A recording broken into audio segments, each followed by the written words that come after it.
All right, everyone, welcome to the Sabre Show Live, where we control our own narratives and have the conversations that we need to have in order to empower our community. I'm your host, Sabre. I'm your co-host, Yada. All right, we're about to get started. So, first, the topic today is about college. Is it a waste of time and money? Like what? Like we talking about the pros and cons of college. But first, before we get into that, because this week was so eventful between, Michael Vick, R. Kelly, Usher, Kevin Hart. First of all, do y'all believe Kevin Hart? No, he did not cheat. I don't believe it. Do you believe it? Do you believe the Kevin Hart thing, Theo? I haven't, all I know is the accusations, and I'm going to just say, nah, my man didn't cheat. So what happened? I didn't even...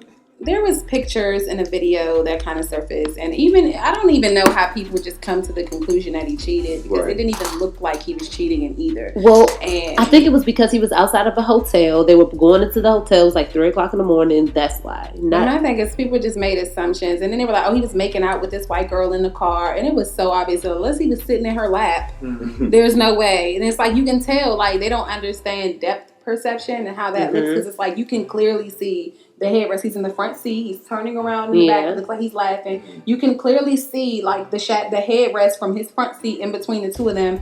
Like I'm not sold, and I feel like people just want so bad for that relationship to have some sort of flaws, because they feel like, oh, the way you get him is the way you lose him. Well, yeah, because they did say that she was the reason that broke up him and his first wife's marriage or whatever. He was the reason that broke him up. I mean, no, not her. No, I know what you mean, but Yes, but definitely him. He was the reason, but that's the woman that he chose to be with or whatever. But my thing is, it's not that. The thing that made me suspicious of it was the fact of how he acted afterwards. Like, he had to overdo it with the happiness. Like, he had to keep posting, like, see, we're happy. Like, that was sus. That's Kevin Hart. I feel like he's always going to try and laugh at my pain, Okay. Yeah, I do agree with that. But I feel like at the end of the day, I just feel like they're laughing about it. I feel like people wanted it so bad that they were just willing to believe, even though it doesn't look like what they're claiming it look like. We got to mind our own business. Look, the bitter baby mama club got to let it go. Like, I understand that your baby dad cheat on you. I get it. He cheat on you. You hurt. You heartbroken. And, he's with the new joint and you're mad. Yeah. But don't try to project all your hurt onto somebody else's situation, because... I hope that people aren't doing it like that. I mean, I hope their suspicions came from, like I said, hopefully not. But don't let that distract you from Usher's herpes. Okay. Usher's stay distracted if we're actually being quite candid, because now I have to put like all my Usher lust from the past in rice and backtracks. Like, they say he had it since 09. That's crazy. So where's the proof of what this say? Well, there was some paperwork that has surfaced. Now, don't get me wrong, because a lot of things can be doctored these days. However, wow, bruh, like really? Yeah. So, and what was those accusations of, like, with the bridesmaids? Like, well, the story was the girl that he, gave herpes to was a bridesmaid at Tamika's wedding. The older lady that he was married to. I said the older lady. The older young man that he did marry back in the past. Yeah, they got married. His stylist or whatever. The bridesmaids one of the bridesmaids at the wedding was the girl who contracted the disease from him, allegedly. But they said it was court documents that said that she won basically the settlement, or she won the suing of $1.4 million. Where's Usher's paper? For your herpes, though. Wow. I guess they were like in a system. Like, if that was in the court documents, I recorded and stuff like that. So I don't know how much private it can be. If somebody wanted to do some digging, my theory is that since it's been since he had it since 2009. This is not like new news. I think it's somebody that was like, "Oh, you don't want to do this for me." But it's also super wild that they would have something medical like that in a record like that. Most of that stuff is even if the record of the case or the settlement is public, those details shouldn't be made public. So that means either somebody's leaking it or it's fraud. Making it up. Yeah. Right, but either way, like, ew. That's crazy. Because I'm like, how you mad at Tamika? How your husband didn't get it? Like, but they say that maybe she did, even though she made a statement saying, "Well, I don't have anything." A lot of people saying that she probably does because. No, you can only contract herpes when you have an outbreak. So he was married to her for years. Like at some point, but you can go years without having an outbreak. I feel like at some point, but you just happen to give the bridesmaid. I don't know enough about herpes. I'm so ignorant to herpes. I think the herpes is like a sore on your lip. I mean, no, that is a form of herpes. Okay. It's one of the types. I don't know what type. But see, the thing is, though, herpes isn't standard on an STD screen either. You have to ask for it. And that's because if you've ever had a cold sore, you have herpes. Right. Really? But you have to ask specifically for that. Wow. I've seen a lot. Tests will come back and will be. That's why I was kind of curious to say, like, what are Usher's paperwork like? You know, how does she know that she got it from him? Because that's one of those things that are just like right. And then that's what makes it suspicious is because it's like the whole circumstance surrounding it. Like, I feel like that's super weird for them to have those details in a public court document like that. Like, no, because I mean, HIPAA laws right there with I don't know how being public. Yeah, I don't know how all of that came out, but Usher's paper said he got herpes, and he wild. That's but he hasn't said anything to deny it that I know of. Yeah, I don't see that he's spoken out on anything. To be honest, it's just like, so you've been itching this whole time. Y'all know they got Vic. They got our man Vic. He is definitely.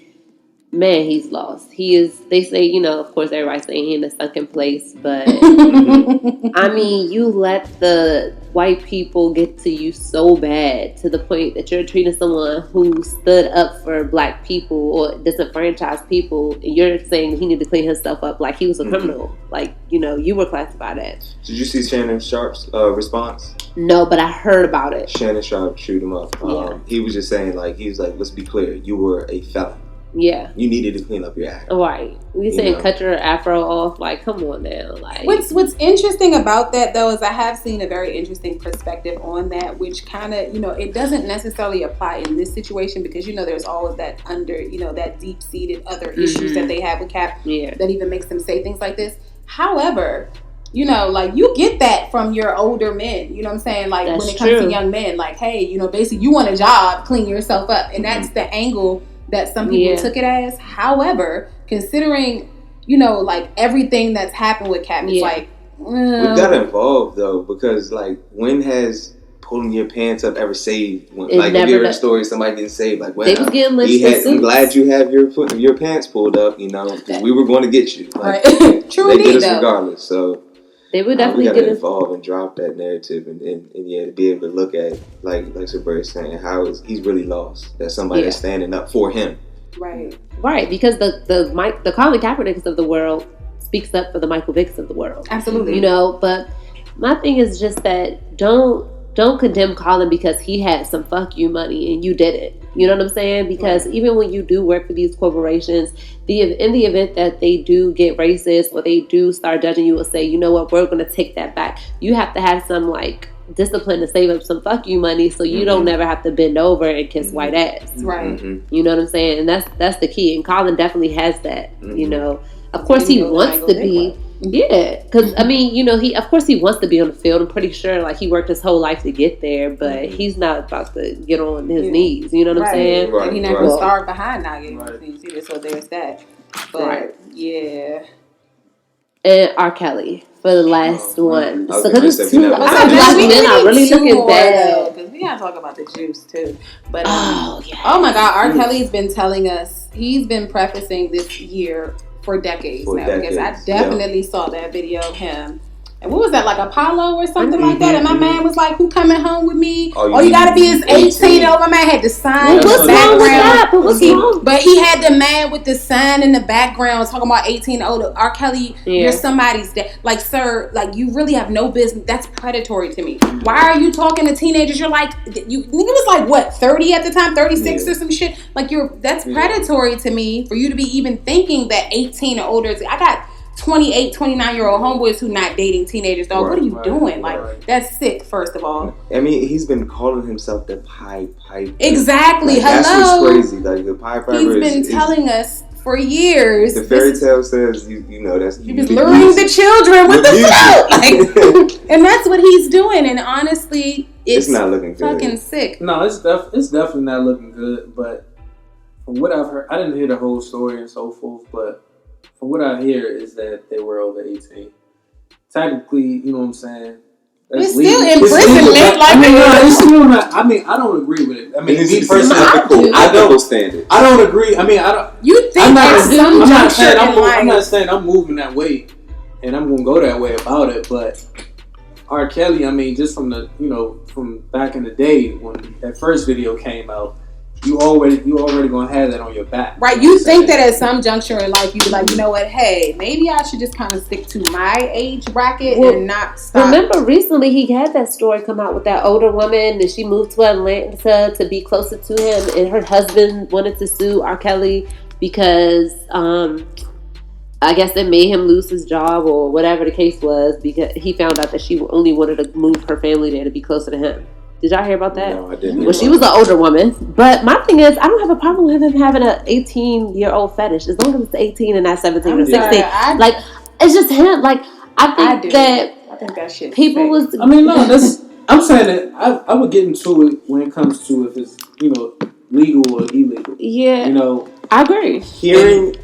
Go ahead. No, I was just saying, I mean, that's the main point of the matter. Like, we can't really be here the one to judge him. Right. If he's doing something. Right. I do, because personally, like, I just feel like I really don't give a shit that the law mandates that, oh, you're 18, you're legal. These are kids. You know what I'm saying? These are kids. I think about how I was mentally at 18. Yes. These are kids. At the end of the day, it's like you're old, and it's like they look like women. But my thing is, it's just like, what's realistically, it's like, these grown men who are pursuing these younger girls, and I say girls because I feel like they're kids, because they look grown. It's like upon finding out that they're teenagers, you know what I'm saying? Like, Kelly, don't you got kids there? It's like, what are you doing? Like, that's like dating one of your daughter's homegirls. That's sick to me mentally. I feel like something in you, there should be some interwoven hidden mechanism that says, hey, you're 18? Nah.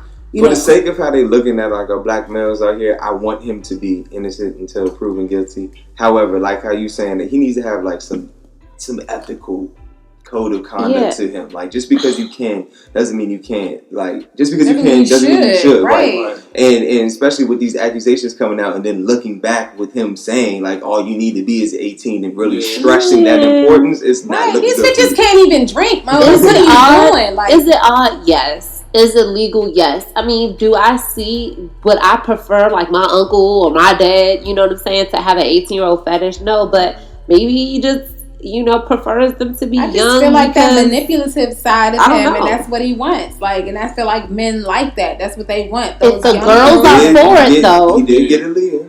If the girls are for it. What do they really know that they're for? You're 18. Shut up, hussy. At the end of the day, you grown. You can go in the military. You can buy some cigarettes or whatever. You can consent to sex. You can't buy no Jack Daniels. Sit your dumb ass down. What's the difference between his mom is letting their daughter go to R. Kelly camp? Obviously, all of those parents. I feel like at what juncture in life do you say R. Kelly camp? You know what? Nah, not for us. And throw that shit in that's the brochure you put in the fucking trash. Okay? At 18 though, but technically at 18, you making your own moves though too. You're getting the fuck out of my house. But you don't know these people. These girls' background. You don't know if they had their mother. You don't know if their father or mother. Apparently at least somebody does, because his parents trying to get these kids back. It's like, little girl, where's the discipline? Look, get your motherfucking ass in this house before I kill you. But that just shows you that they can make their own moves though. Like, he making the moves for you living in the attic getting fucking porridge. Like, I don't want to hear. How you know he's not taking care of you? Let me have my jokes, okay? Fuck that. Jokes I'm sorry. My baby come home with an R. Kelly camp flyer. Yeah, nah. I'm not taking my daughter, but other people are. They have that right. As long as they aren't being manipulated, as long as they're being treated, I guess, fairly, and they consent to it. You don't know. I just feel like that's super wild and inappropriate. But then the BuzzFeed, the company or the media page who broke the story are low-key white supremacists, and they have been proven to be in the past. So you also got to look at that, because anytime you're reporting something, you have some type of motives. Innocent until proven guilty. For sure. Right. You got Charlie Sheen out here knowingly having HIV and having sex with women unprotected, and nothing is happening to him. So R. Kelly better be, nothing, not touched at all. Yeah, I'm still play Step in the Name of Love. Hell yeah. Damn that. Hell yeah. I damn sure am, because niggas are still watching. I just feel like it's mad innuendos in all the songs now. Now I just feel like everything is about a fucking child, and it's making me sick. I'm sorry. Anything R. Kelly I just feel like it's all about children. If it come on, I ain't turning it off. You at that cookout, you ain't going. No, I definitely am. That shit off. I'm gonna request it. Do you play Michael Jackson? Like, put all the kids. No, actually, no. I don't think Michael Jackson did it either. I don't feel like that was a camp that my kid would have went to either, if we're being frank. Hey, however, parents. She's consistent. Hey, look. Yeah, you are My consistent. kids not going to MJ camp. They're not going to Art Kell's camp. You know, those are the camps that's off the campus. But what you are talking about is being a good parent, though. So there you go. I wouldn't send my daughter there. I mean, send her to the only family, and really it depends on who that is. But at the same time, I'm going to listen to their music. You know what I'm saying? Like, none of them have been proven guilty. And I'm also telling my daughter, if she 18 and he 29, you need to check him, make sure. Yeah, because it's not. It is a good check for sure. Because it definitely, it's not like 29. What you want with an 18? You can't even relate to them at all. You're not even in the same place of life. I don't give a fuck how mature she thinks she is. What you want with an 18-year-old? Exactly. Sir, if you can get your my age ass off my property, like get off my lawn. No. I've always seen, or talked to girls or whatever who was saying when we were young, saying like, oh yeah, mind you, we in high school, we 17, 18, like yeah, he's 25. And I always would think, what the fuck is wrong with him? Yeah. Like, not going Tiger County. Like, he can pick you up from school? Like, that's super wild to me, though. And that's why, like, when I was in high school, like, my principal was just like, yeah, like, if you, ain't gonna be no grown-ass men at this prom. So I'm sorry. At no, all. We're not having these adult, like, these predators. I mean, I didn't even feel comfortable. And I'd be, like, 16. You go to my little job at Checkers, and I'm at the bus stop, and these grown men would be pulling up, and I'm like, yeah, I'm 16. Yeah, so I'm saying, sir, I'm 16, predator. Get out of here. I seen you, cat. Fuck out of here. You sure that wasn't R. Kelly?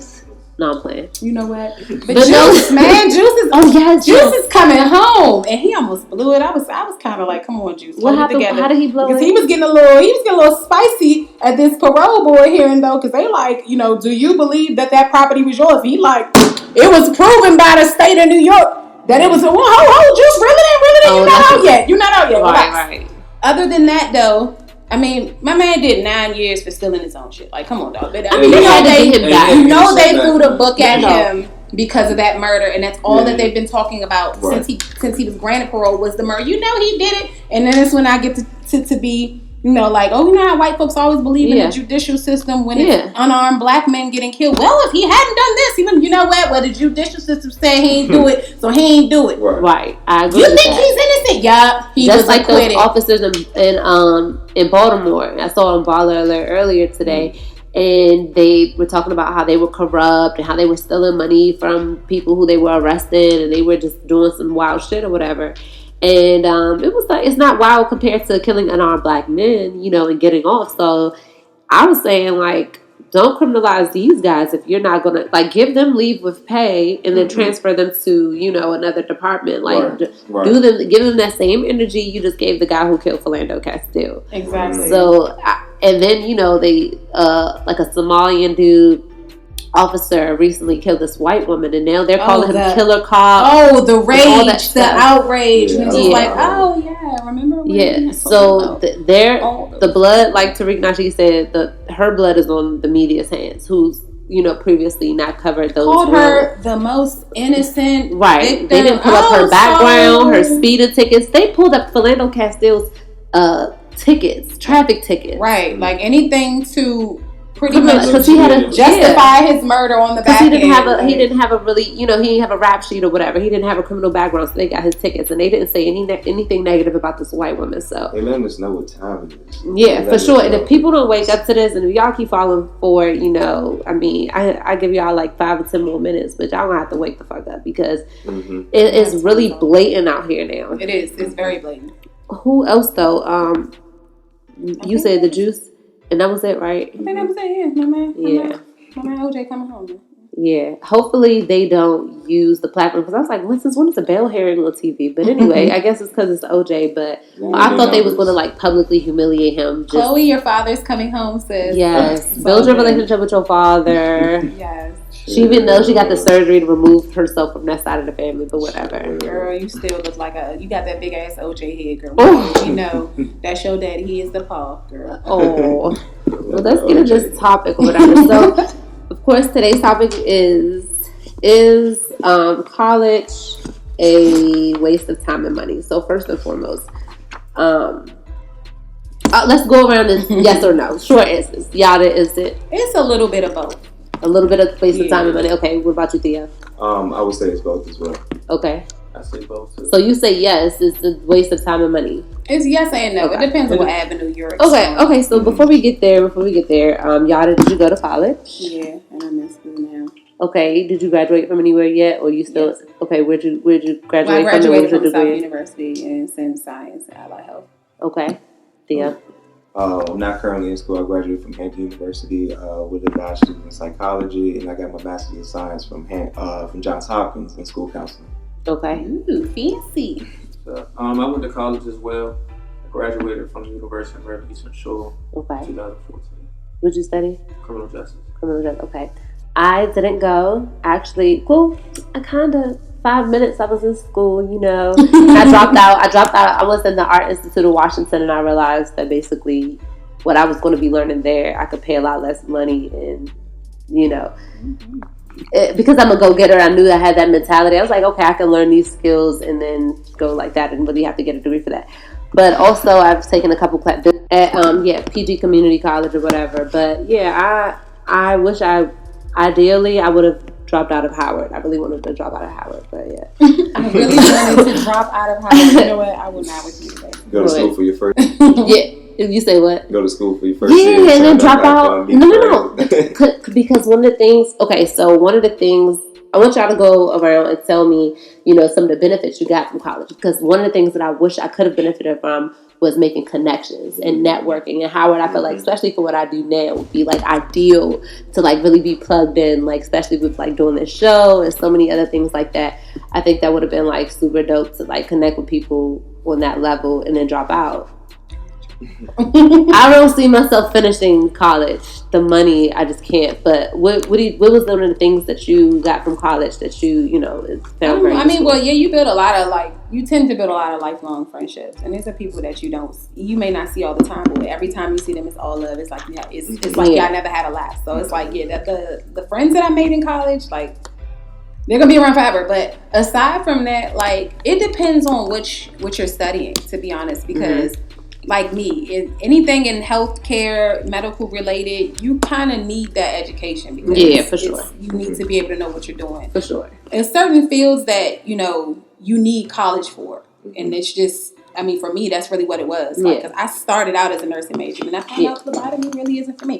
But you can't do that without the education. It's like you're not about to finesse. Some things you can finesse. You can doctor that resume up, fake them. References, get in through the door, and YouTube the shit out of it, and then you get, where you need to go. Oh, I definitely. In my field, you can't do that. So, man, listen. I got like a couple of degrees in YouTube. Thea, what about you? What is one of the things that you benefited from going to Hampton? I mean, I went to school and studied something that ideally I wanted to do. I had a plan like going in, so definitely the networking. And all the friends, I got friends in various different majors. If I need an architect, I got that. Nurse, doctor, got that. But the paperwork, I needed that bachelor's. Then I needed to go and get that master's. So that at the end of the day, I'm automatically bumped. Now I go into my profession. I went and now I'm in this, pay grade. And then now, I rose up even more. And I can even pay back, those loans. So... Yeah, I definitely benefit from getting those degrees. We gonna get that in a minute. What about you, Nick? What are one of the things that you benefited from college? Well, with going to college, first of all, I benefited from getting an actual degree. Getting a bachelor's. From there, also just the friends, the lifestyle. Yeah. College for me was more so just the lifestyle that I really liked. Being able to, it's definitely a time for growing up. From being away from home, like.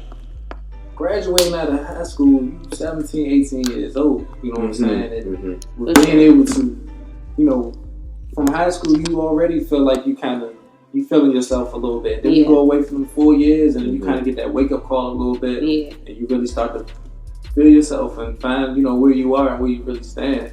Especially when you go away from home too. Yeah. Which I did. And I would just say most of all, of course, I appreciate with getting that degree, but just the friends and that lifestyle and just trying new things out in college. And it does condition you for independence. It conditions you for that independence that you need when you're ultimately on your own, though.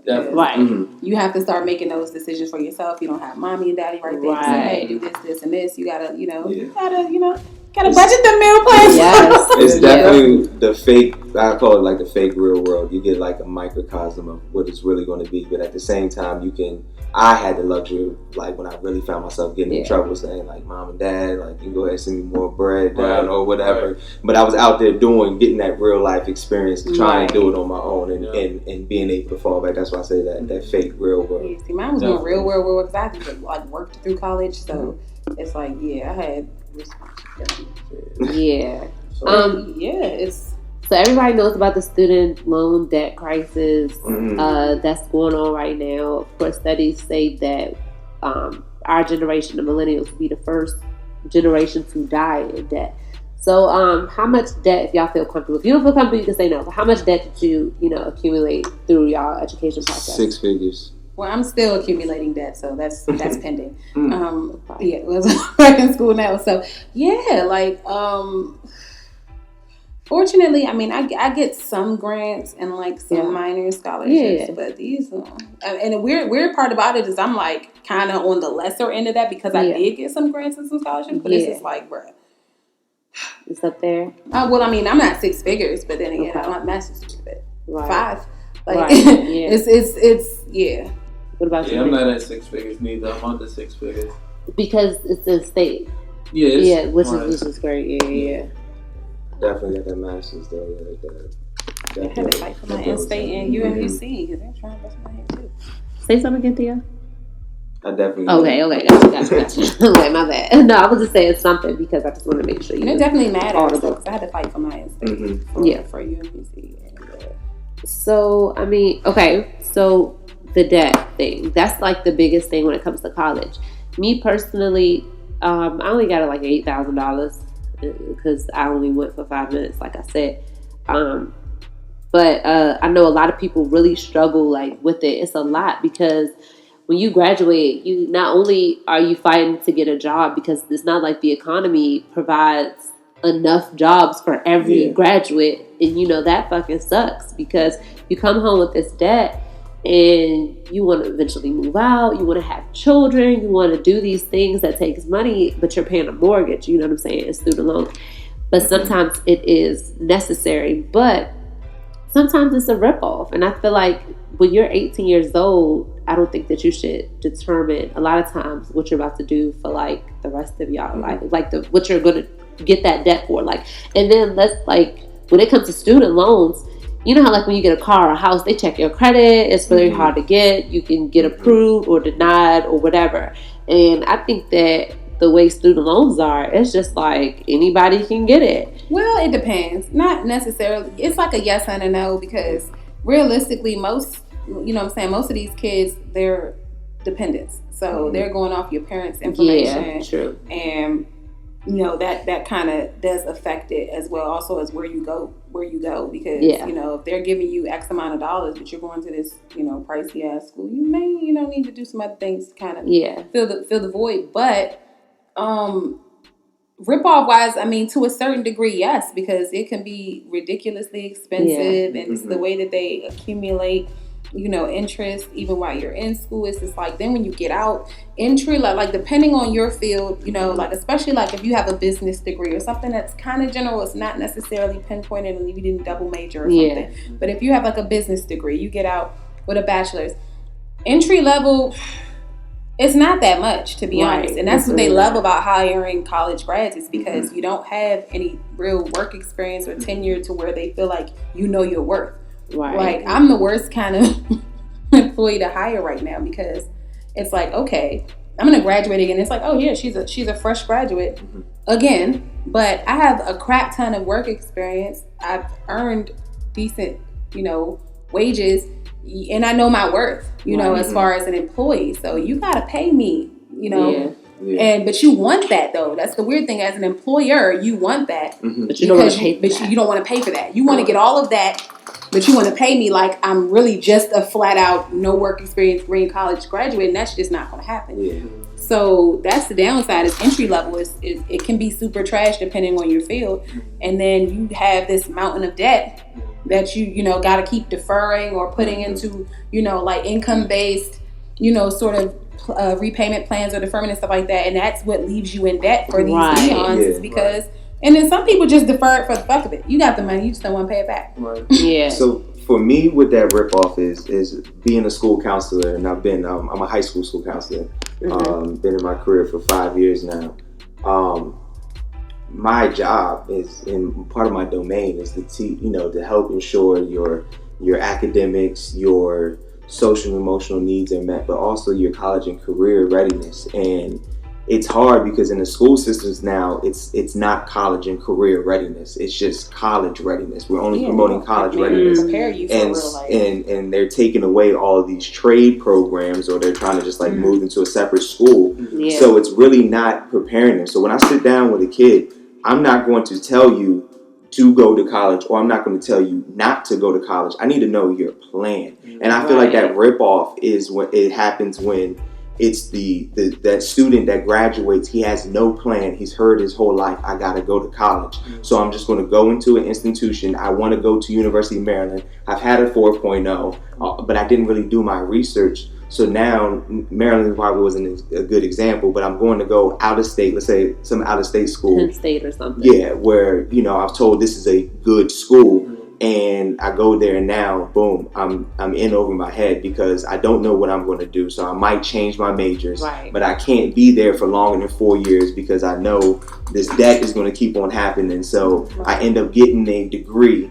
When something I really don't want to go towards, my career wise, and so like they're stuck.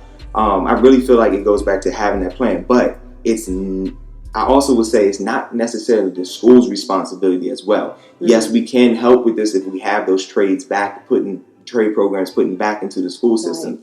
I feel like that can help with the dropout rates, but also at the same time, it's the parents. Like, we can give kids Jordans, Fendi's, Gucci. How come we can't give a kid a science camp? How come we can't put them in all these different programs to give them that exposure? Like, experience-based knowledge is going to be the best thing that will be beneficial to not letting it be that ripoff. So if you say you don't want to be a scientist, it is because you went to Bill Nye Science Camp and you didn't like it. You know what I'm saying? But then you also have a generation of parents who might not have of kids whose parents may not have necessarily gone to college. So you can't really give you that personal perspective. And that's where I feel like in that case, it is the school's responsibility, the school counselor's responsibility to sit there and say, like, let me really get to know the student that's in front of me and to find out what is, to help them go into that career path. But you gotta have that plan. And I even tell that student, like I would tell that student that if you're not you don't have a plan, graduate, you at least know that in any school that you go to, you're gonna have prereq courses. So in the meantime, where you're trying to figure it out, go ahead and maybe knock out some of your prereqs. Or if you know that maybe do it at a community college. I want to be a business person. Don't go to class to study business, but don't go to school, and take a 4-year degree to study business. Take a couple classes, because you might boom, like, Yusuf, right? And, now, shoot, if you wanted to go and start your own business, and I did go to school for business, now we're beneficial because now you can hire me. I don't have to worry about not having a job. I can pay back my loans, but it for me, it goes back to you really gotta have that plan. If you've got the plan, I'll use myself as example. I knew and it doesn't even have to be foolproof. I knew I wanted to go into education. So I know to go into education, you need to at least have a bachelor's degree. Then I found out, like, as I was moving, that I wanted to do just more than be a teacher. I wanted to be a school counselor. Found myself, and even how I found myself wanting to do that. Got some experience-based knowledge. So then to be a school counselor, you got to have a master's degree. So school's definitely important to me. I had to go to get to where for what you're trying to do. But some of those plans don't require college, to be honest. But it's about the plan. And parents, I need my parents out there to invest in your child more than just the material things. Get in that camp so they can be able to online classes too, or whatever, during the summer. Don't just be on vacation. Let them just play basketball camp or, whatever case may be. Really to get them to foster their minds so they can have that idea when they graduate or even while they're matriculating in high school. Those forward-thinking questions about their future are really important. And speaking of the sports thing, I hate when parents invest solely on sports. You know what I'm saying? Like, they only like they'll invest in the cleats and the practice and the equipment and all of that, go to all the games, but when it comes to academics, they're just like, okay, are you passing? Did your coach check on you in class? But you're like, especially the young Black men, like they can get scholarships or do other things than sports. Now I do agree with sports, but I just don't, because I think that the exercise and the healthy living and see, my investment in that would be more so to gain more money for college, to be honest. And that's while we're still trying to figure out what your career path is going to be, because realistically, you probably not going pro, bruh, but if you're good enough, hey, if they want to give you some money for school, by all means, knock yourself out. And then we can get into, the beef of the situation. But, go ahead, Nick. Go ahead. No, I mean, I don't agree with, like, talent is one thing. Like, it's definitely good to have that talent and so forth. But at the same time, when you just keep pushing someone, you keep just letting them go through, but yet they're not really benefiting as far as from the education standpoint. If you don't have that right mindset, it doesn't matter. You can be in the NFL, you can be in the pros. If you don't have that right mindset, it could be gone and taken from you. That is very true. We see that time again. That's just basically just what it is. Just like when I was talking about, as far as like, is it a waste? It just goes back to the mindset. The best thing that I feel like the parent could be doing is just help developing that child's mindset to where they can really just feel like, is school really for me? And if I do want to go to school, if I'm going here, do I need to go to this school? Or can I go to this school for cheaper and still get, that same degree and so forth? But we got to have these real conversations. And we were kind of just talking about this before we got on the air. But like these parents, they say all this, but, to assess whether my child really is college or career ready. But let them go in their job. And they're talking, you got kids the same age, and you go and tell me that your child is going to such and such college. I'm going to go home and be like, you need, I feel like that's what's happening. But to say not keep up with the Joneses, really be real and say, you know what, my child is going to, he doesn't know right now. It's got to be individually based. Like, you can't just push them based on what other people are doing because, like I said, some of these career fields, like, I got like a crap ton of friends in IT. You do not need college for IT. You need those certs. Really when they're looking at, they want those certs. Those certs you can go get on your own. You can study them on your own. You can take those classes or you can study them on yourself and get them. And that's what they look for. They don't care about no degree because at the end of the day, if you don't have these certs, I'm not going to hire you. Right. So it's like, realistically,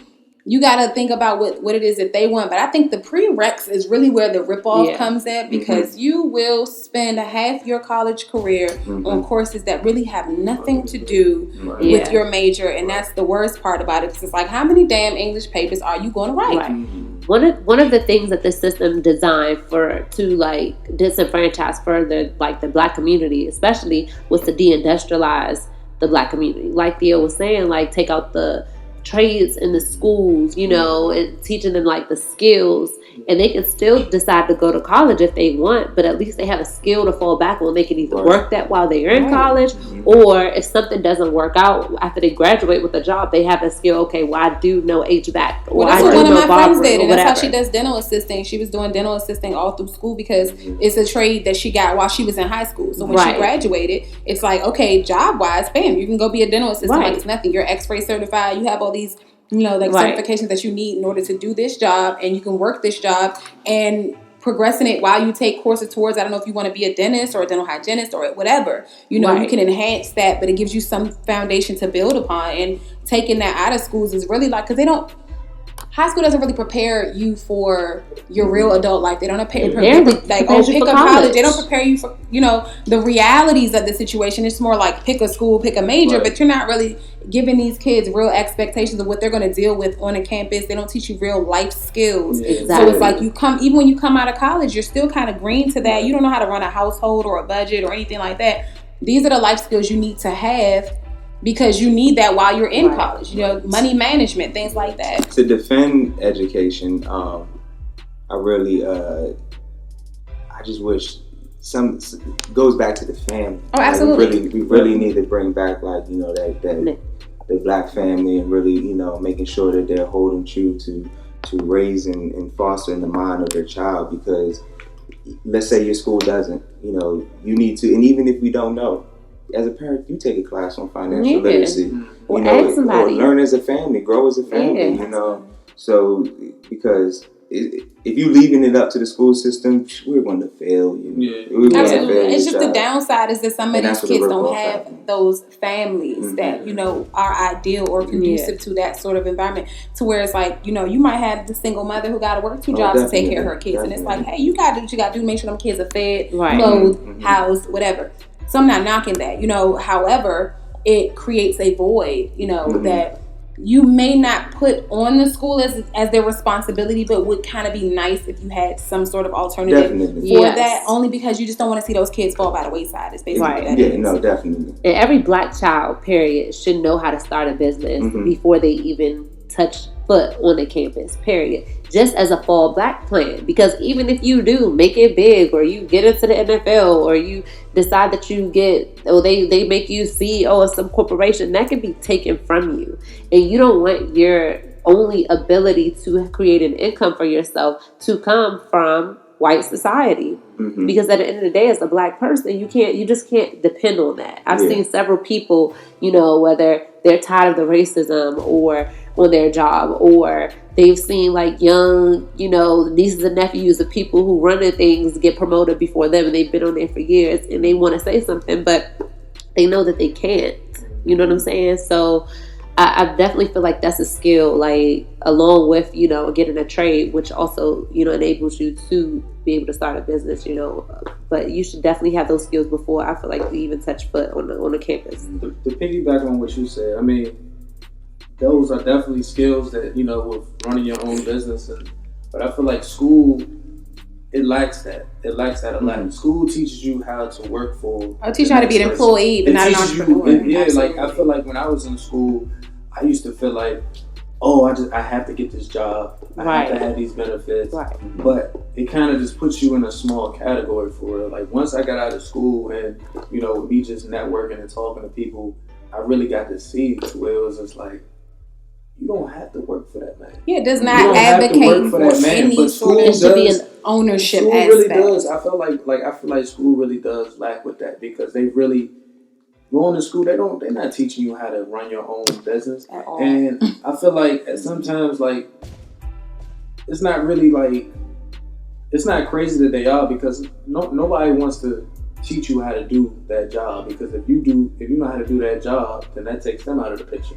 You know what I'm saying? So they kind of like, I don't know, but school just... They teach you how to be employees. They don't advocate for entrepreneurial spirit. They don't advocate for ownership of businesses. They just teach you how to be somebody's employee. And teach you how to do a job or something specific in that field. But they don't really advocate for you to go out and be a trailblazer and start your own business. And Black people, we can't afford to be in that cycle. We just can't. As a people, we were the most unemployed. I feel like out of everyone. Yeah, I feel like we definitely shouldn't be able to afford to do that, but at the same time, a lot of people there's so many people that's really just complacent and just feels as though, hey, I got a job, I'm doing this, I'm paying the bills. You always gonna have to pay bills. It's not about just paying your bills. It's about doing something, investing your time. People be so and afraid. Not settling for mediocrity. But people are so afraid of failure. You know what I'm saying? And failure is not always the bad thing. You know, you learning from that. But it's deep seated in, you know what it is though? It's so deep seated in our history to where it's that the bar was set so low for us to where the expectation is, oh yeah, you're basically not going to be shit. So you feel like you get to this level where you're mediocre, you're, you know, lower mid level. You feel like, oh, I'm doing all right. You know, I could pay the bills and get a beer after work. You know, you feel like that's something to aspire to, when realistically you should constantly be evolving and striving for better, because worst case scenario, if you fall short, you're still going to be doing better than what you're doing now. And that's, you know, like that go-getter spirit is really what you need more than anything, because you don't want to settle for mediocrity. That's how you end up in these ruts where you have these, you know, you're not having any generational wealth to pass down to your children or property, because you're just getting by.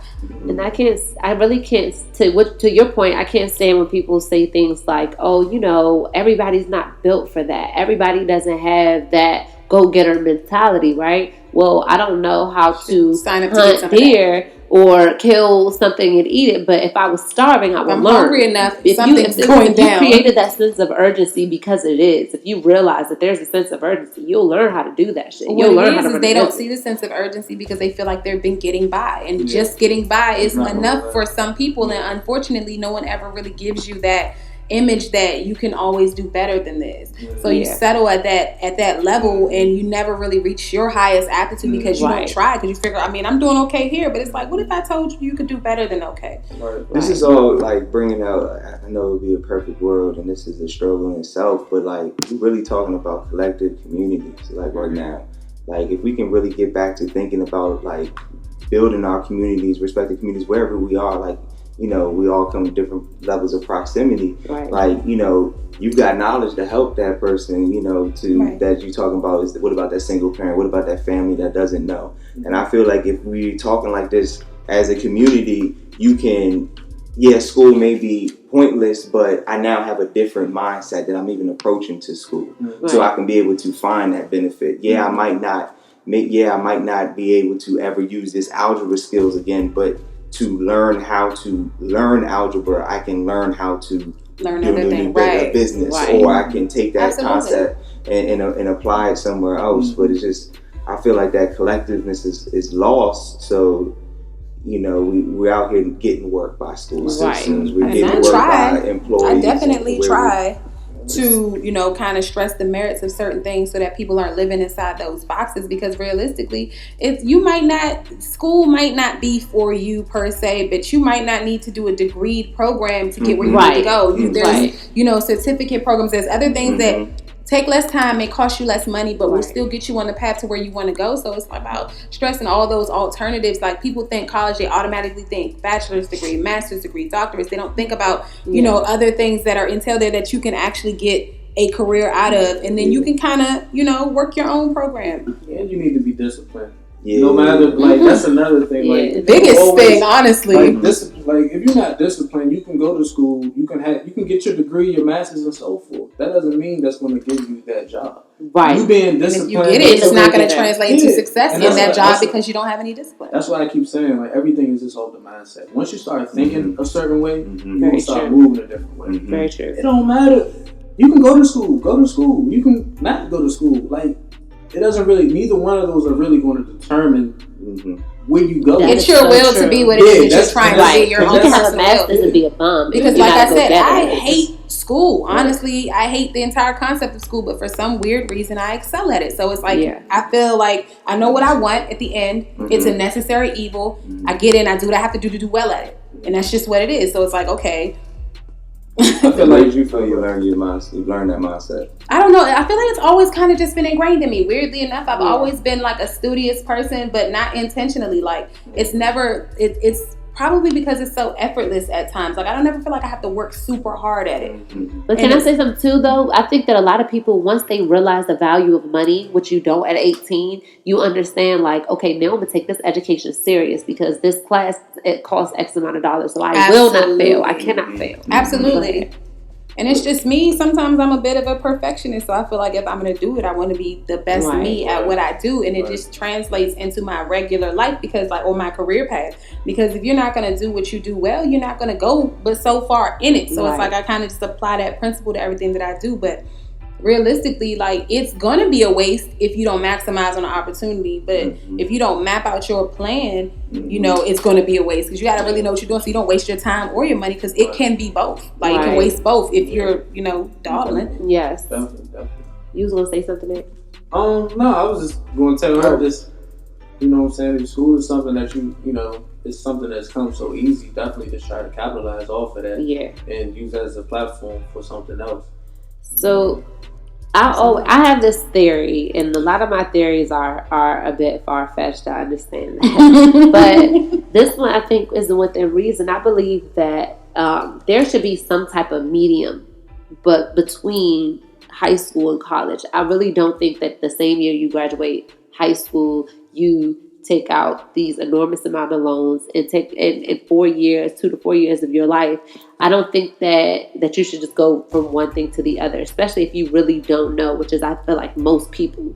It's only a small percentage of people that knows, like, I come from a line of doctors. I want to be a doctor. Actually, I want to be this type of doctor. Da, da, da. Like, they know. But most people, they're like, okay, which one makes money? Okay, engineer, bet. 2 years of that, you know, as soon as you get into that math, and then you're like, oh shit, I forgot I wasn't good at math. You gotta be good at math for this shit. They say engineers make however much money. You know what I'm saying? Right. So that's why you should have been in that engineer camp. Okay. You Okay. Your job based on the Bureau of Labor statistics and shit. You like, you know what I'm saying?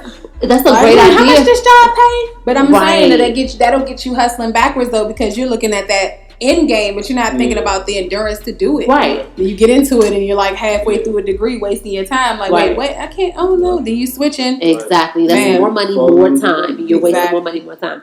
So I think there should be some type of medium. I don't know if that is working. I do feel like in order to understand the value of money as a child, you have to like pay your car insurance or your cell phone bill and work for a year or travel. I think that you should spend a year or two after high school traveling, because let's be clear, there's only a short amount of time where you can really like travel with no strings attached, you know, no kids at home, or, you know, no job that is strapping you down, like a career type of job or family or whatever. So I do feel like you should spend a little bit of time just traveling and working, understanding the value of money. You're paying for those plane tickets or that hotel, whatever. You understand. So when you do decide, and then after that time period, you learn a little bit more about yourself. And you know that I don't like this, or I do like this, or when I was in, you know, the Philippines, I learned this about myself, or whatever. I don't know. I'm just throwing something out there.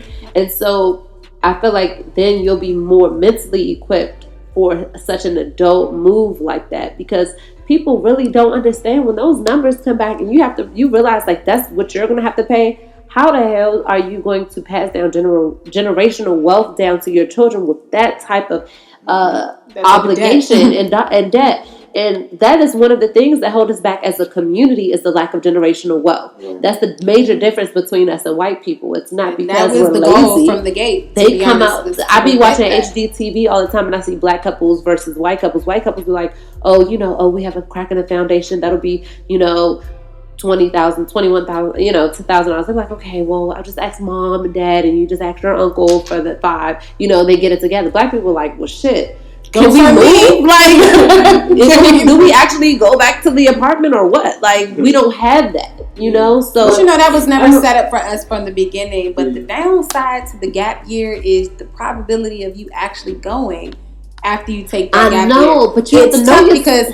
But let me just tell you though, as studious as I am, I took a gap year, and it was really tough for me to drag my ass up into school once I took that gap year, because you get comfortable. This is the weird thing. Like, weirdly enough, at the time, you know, not like I'm that old, but at the time, you know, you get you a little job or whatever, you start paying your own little expenses, you think that stuff, little and you feel like you about to build upon that, but you know that when you go to school, you're going to have to cut back on that money. You don't want to give up that money. And it's not a whole lot of money, but it's more money than no money. You don't want to cut back from that, because now you done got used to your $13 hour lifestyle. You can't cut back to you know, 10 hours of work when you was working 40. Hey, that's a great point, that what you're saying. Because definitely, from coming out of high school, a job that you looking at it as like a job, you making $15 an hour. Hey, you doing all right straight out of high school. Yes, because it's college graduates who don't be making 15 when they come out of college. So you never know. So it's like I wouldn't sit here and say like the gap thing.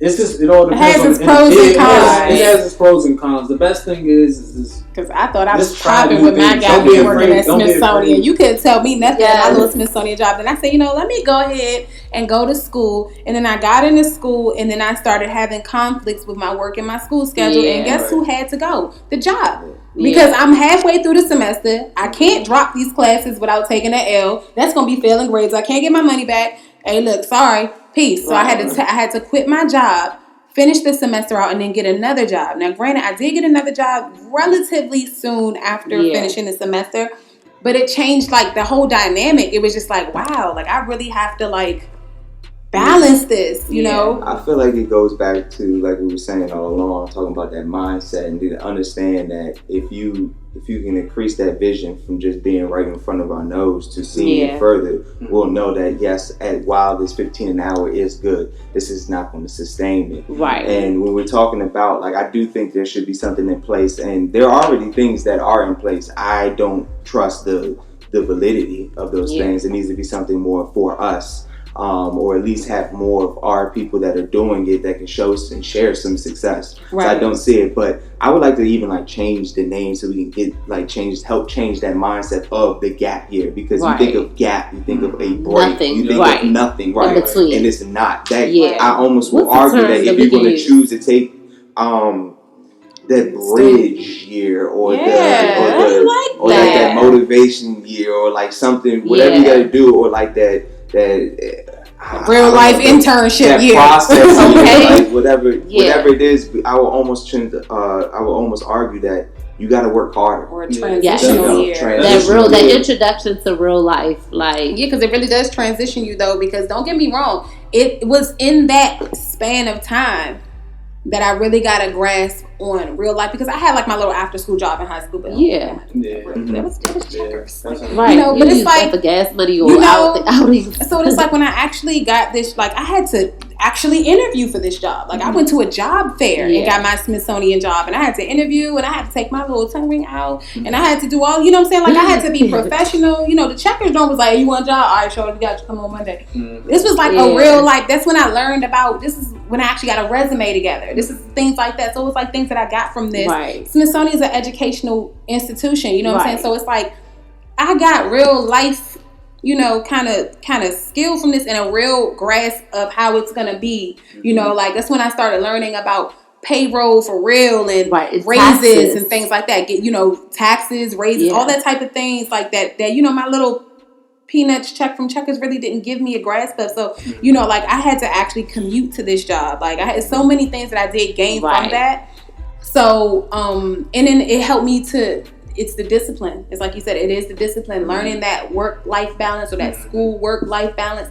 Like I really had to balance that in order to, because I needed to work. I had responsibilities. I had to work. So it's like, okay, I took that time off for the rest of the semester to kind of get through it. But it's like, okay, look, that's all I can really do right now. I'm not prepared to take spans of time off like I am now. You know, I could, you know, like after when I hit like 23, I didn't work for like 13 months.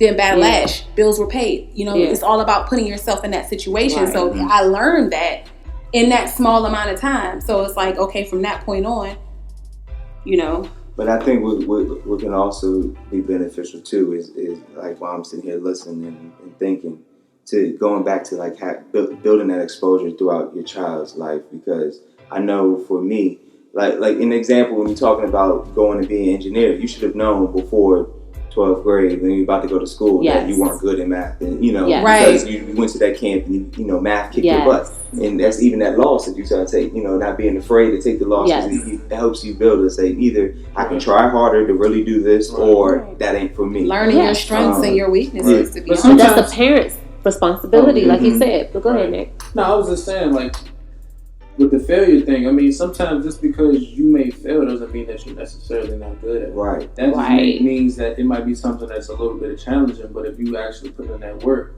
Right. Are you up for a challenge? It's going to go. It's the boulder metaphor, you know? That break thing, where most people, like, in this world, man, everybody want to make the most money. They don't want to do no work. Make the most money doing the least work, though. How can I make the most bread with the least output? That's the recipe for mediocrity, I feel like. Honestly, it is. Well, maybe instead of getting a job on that, what did I say, that introduction to real life time, breaking point or whatever, instead of doing that, maybe the strategy should be getting a trade during that time, because you definitely can't get complacent like that in a trade. It's a little bit different from like if you get a Chick-fil-A job and getting an actual going to trade school before you go to college, because you got to put in that work for that. Absolutely.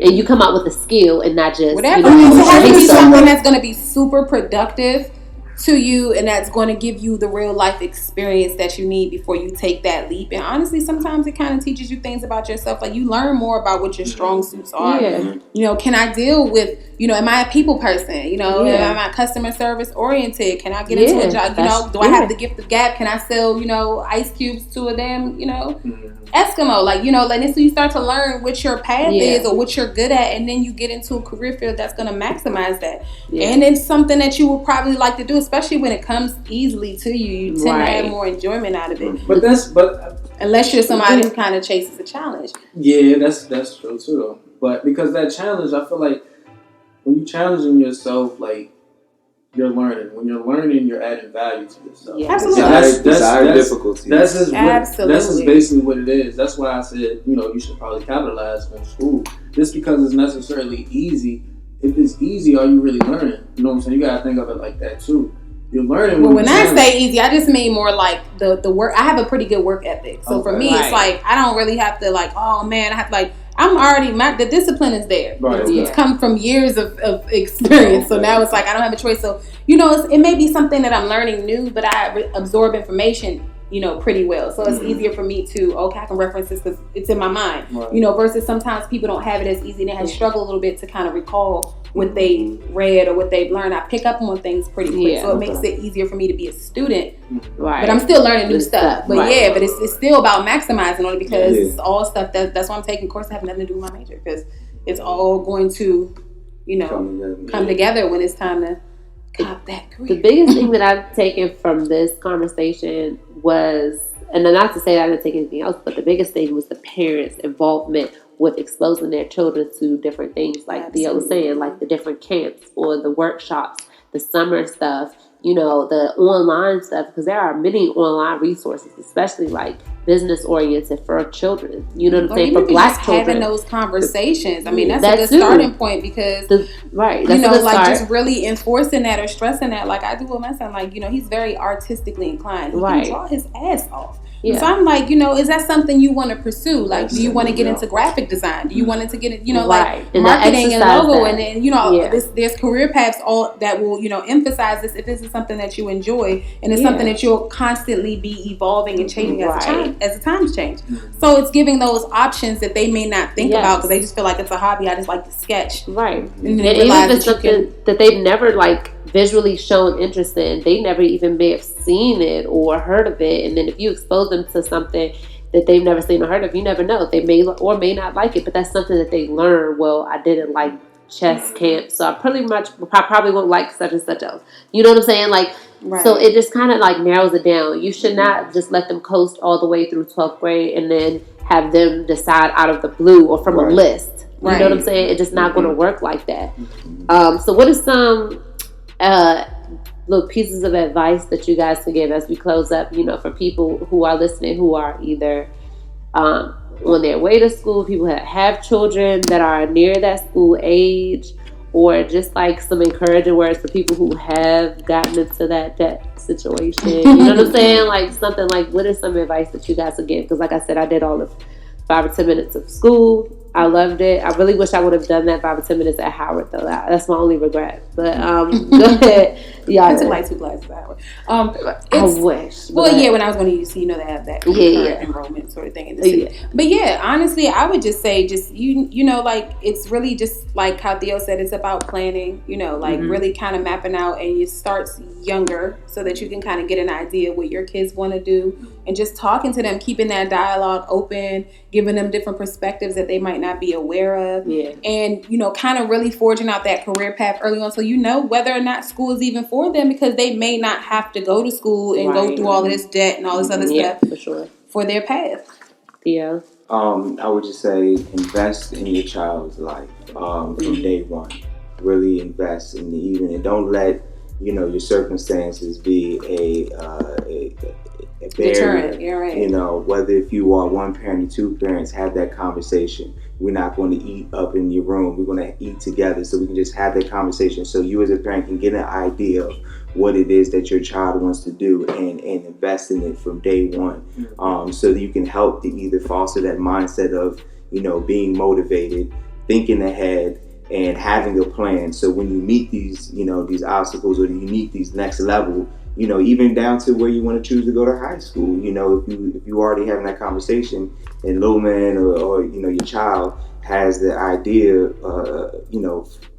foster that, like plant that seed, let it grow, so they can, when they get to that level, be able to take full advantage of these opportunities, because there is a lot of benefits to college, but it's going to be dependent on the individual, to be successful. So invest and have a plan.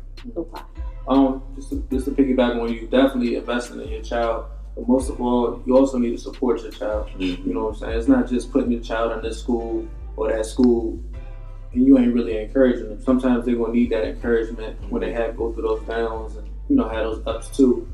But also just don't try to put your child, just make them just follow what you did. Mm-hmm. Like, yeah, you should show your child, like, hey, I took this route, I did this is what I did. But not necessarily, don't just look at me like, you look up to me, and, I can help build this value and stuff into you, but you need to figure out things for your own. Forge your own path. Help give them guidance. Like, you can't be like, oh, my child wants to do this, but I hate that, so I'm going down. Guide them instead of steering them. Like, I see people like, well, I went through the debt, I took the loans out. You could do the same thing. What they do, want them to be better than you. You want them to have it easier than you did. Absolutely. But I feel like the debt thing is not so much really a bad thing. It's really just about what you do with it. Mm-hmm. Just because you have debt, just because you may have over $6,000 or whatever, it don't matter. Like I said, if you investing into yourself, you're putting more value, the money's going to come. That debt will get paid off. Don't worry about the money. And the parents, try to help them out a little bit if you can, within your means. Like right now, that's what I'm preparing for.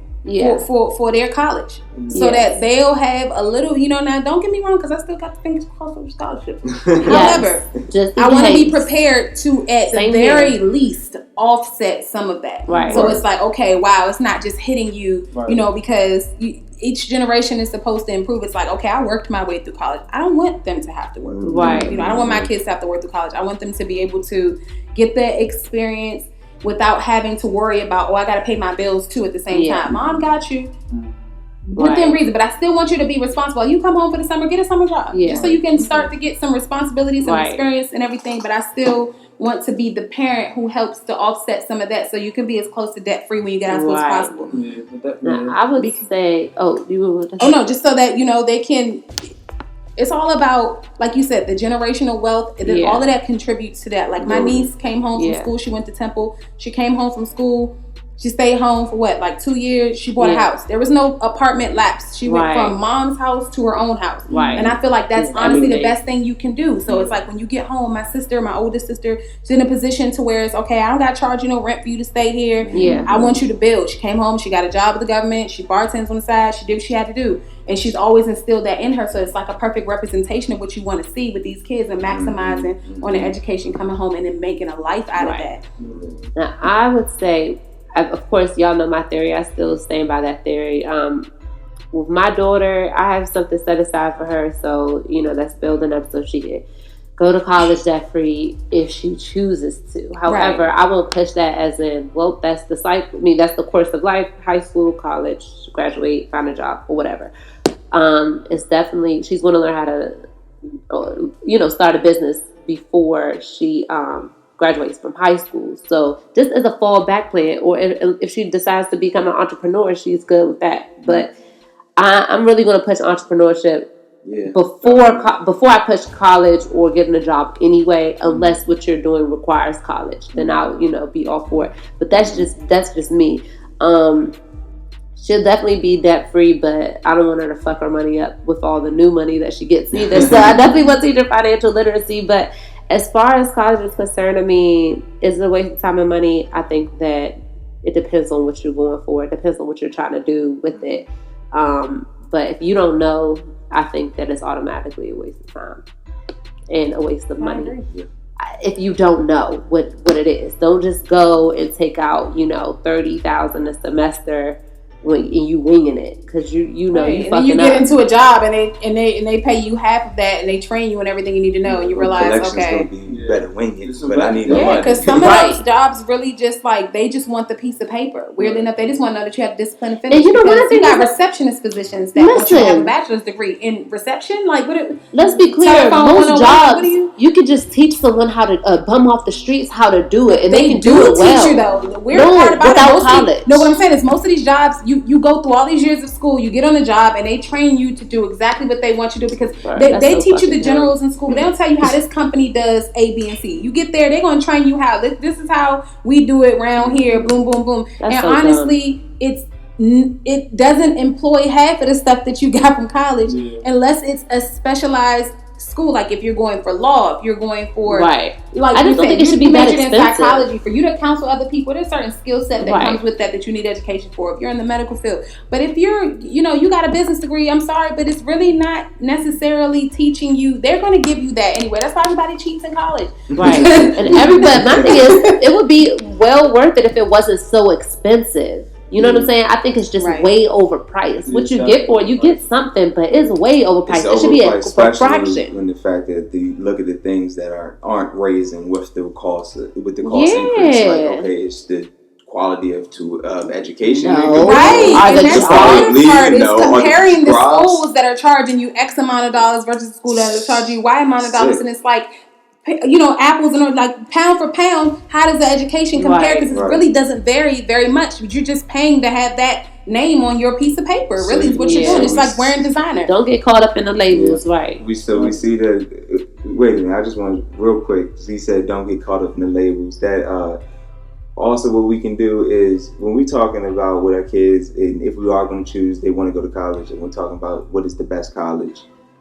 Include an HBCU. Absolutely. Include an HBCU. I encourage it. If we're going to teach our kids that these institutions are subpar, then they're not going to hold any value. How are they going to get better? How are they going to improve? Right. If you're so willing to go to the Ivies versus, I absolutely advocate for HBCUs. I agree with that.